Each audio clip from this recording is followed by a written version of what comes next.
Hey, everybody. So we're going to do an example of constructing a Taylor series in this video. So let's just get right to it. In this one, I'm going to do, let's see how this goes. Let's take a look at the function. Let's construct the Taylor series for f of x equals 1 over x at 2, right? Centered at 2, in other words. Okay, that's the value that we'll build around, let's say.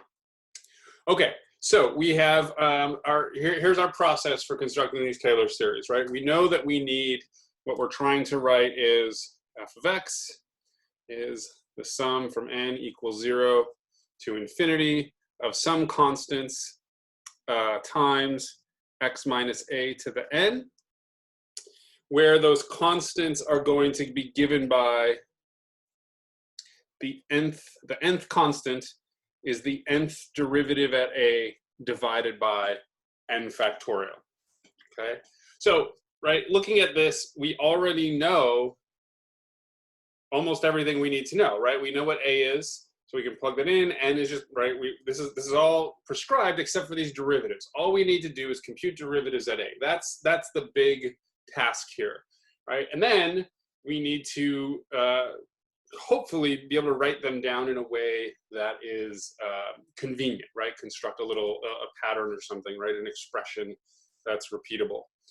So my usual process is I just start writing the function. I usually write it in the way that's most convenient for taking derivatives. This one makes it nice and easy. We can use our power rule instead of a quotient rule or something like that. So take my derivatives. The first derivative, negative x to the negative 2. The second derivative, 2x to the negative 3. The third derivative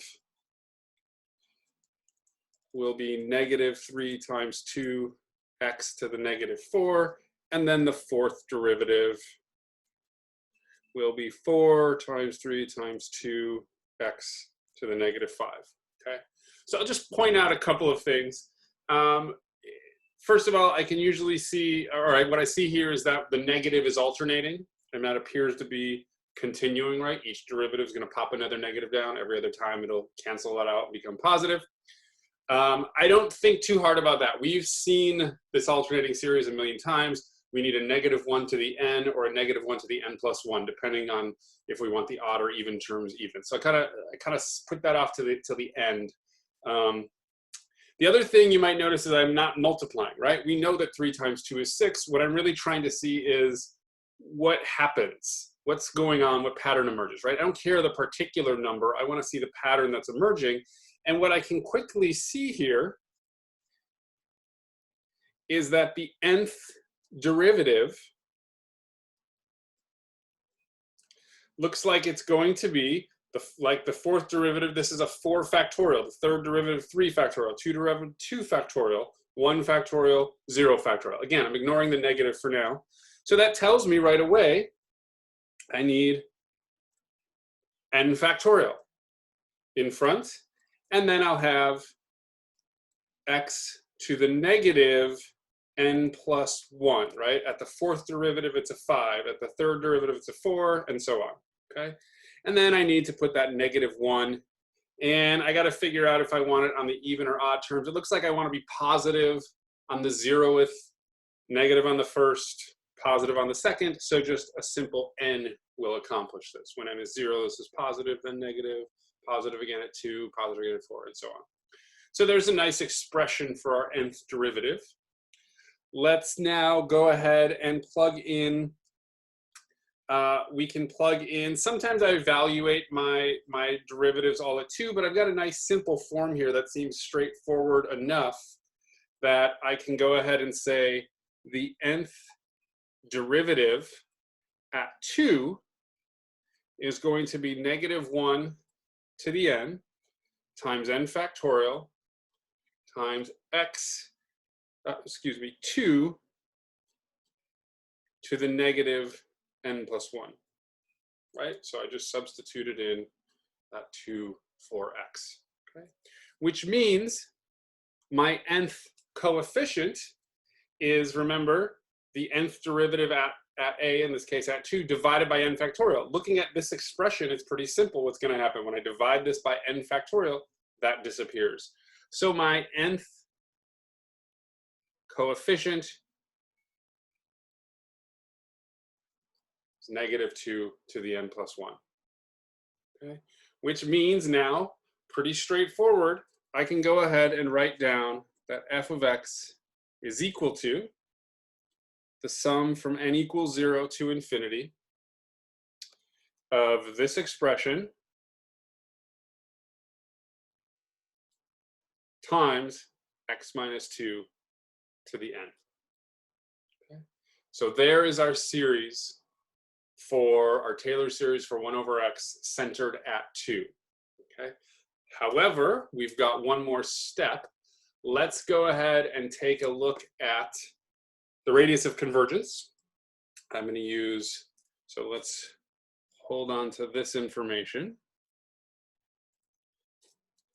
I am going to investigate the radius of convergence by taking the ratio test, which tells me that I need to look at the n plus 1th term, the ratio of a term and the one after it, in absolute value. So let's start by that. We're going to take a limit, but first I want to work out what it's going to be. The absolute value is going to kill the negative. If this is positive or negative, it's going to come out positive, so I don't really need to worry about this expression. So I'm just going to worry about these things. So in the numerator, I'll have 2 to the negative. And all I'm doing is, instead of n, putting n plus 1, so I'll have n plus 1 plus 1, or n plus 2, times x minus 2 to the n plus 1, divided by this expression. Again, ignoring the negative part. 2 to the negative n plus 1, x minus 2 to the n, right?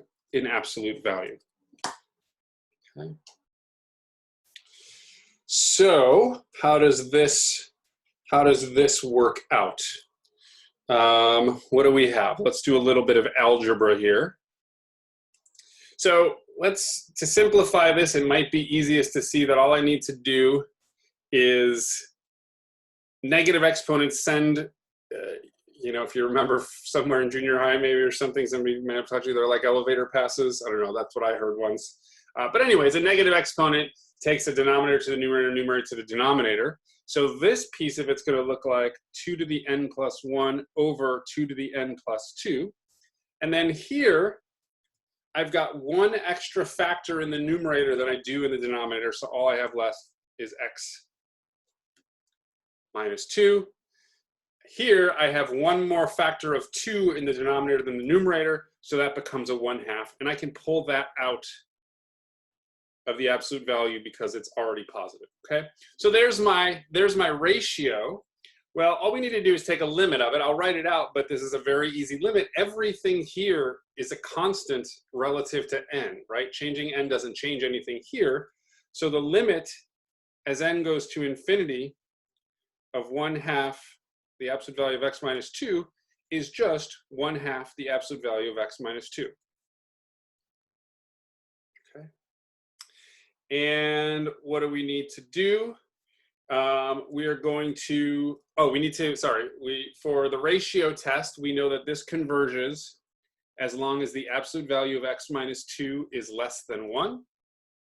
1/2 the absolute value of x minus 2 is less than 1. In other words, the absolute value of x minus 2 is less than 2, which is the same as saying x minus 2 is between 2 and negative 2, or x is between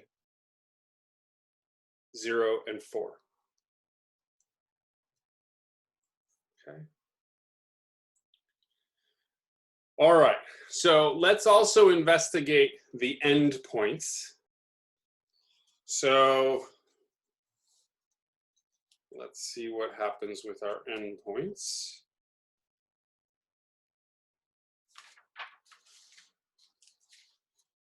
All right, So I've got,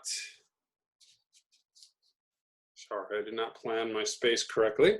So I need to investigate at x equals 0 and at x equals 4. So let's do each one individually. At x equals 0, right, I'm looking at this expression, the series, n equals 0 to infinity, -1 to the n, 2 to the negative n plus 1, and I have 0 minus 2, or -2 to the n. This is going to be equal to, let's do a little bit of algebra here. I've got two things to the power of n. I can combine them, right? A to the n times b to the n is a times b to the n. So this is just -1, -1 to the n times -2 to the n is -1 times -2 to the n, or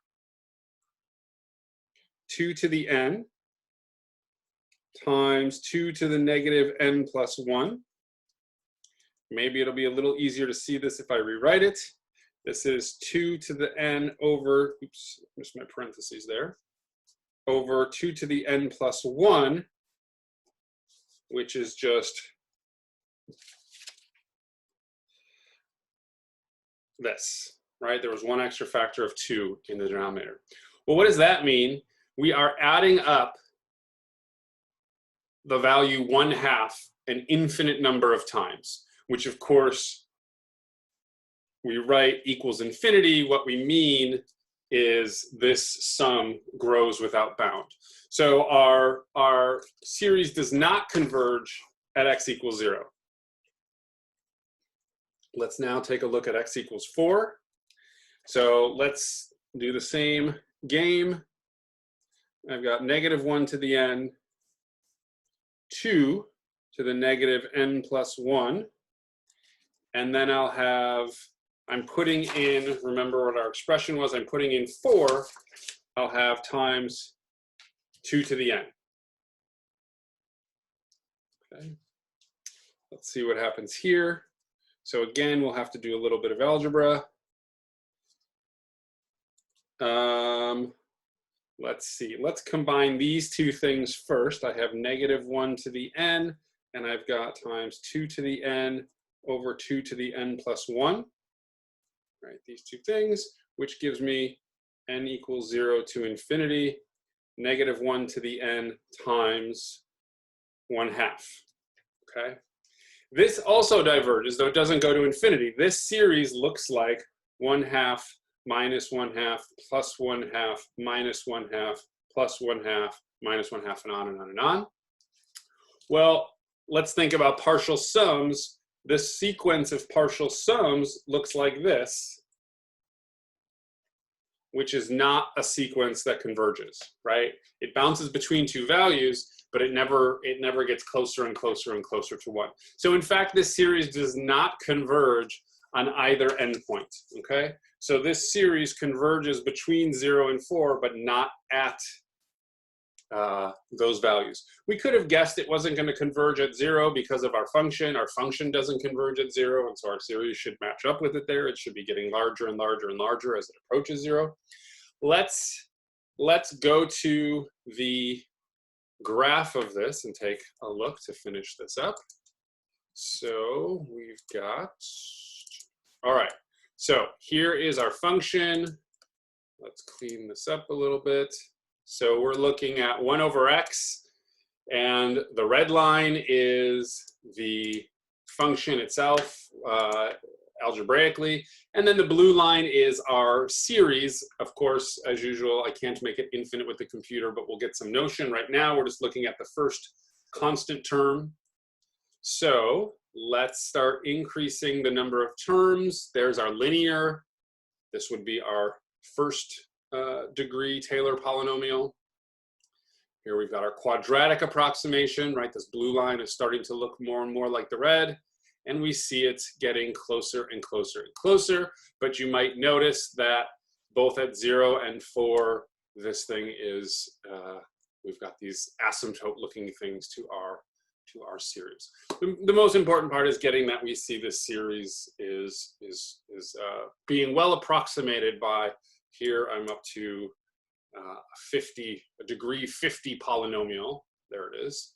Once the computer caught up, there's a degree 50 polynomial that approximates this function and approximates it pretty well when we're close to 2, right? I mean, over here it starts to get a bit off, and I imagine if we could zoom up here a bit, we might see some areas where it's not quite as well approximated. But in here, close to 2, it's pretty close. Okay, that's it for that one. Thanks. I will see you next time.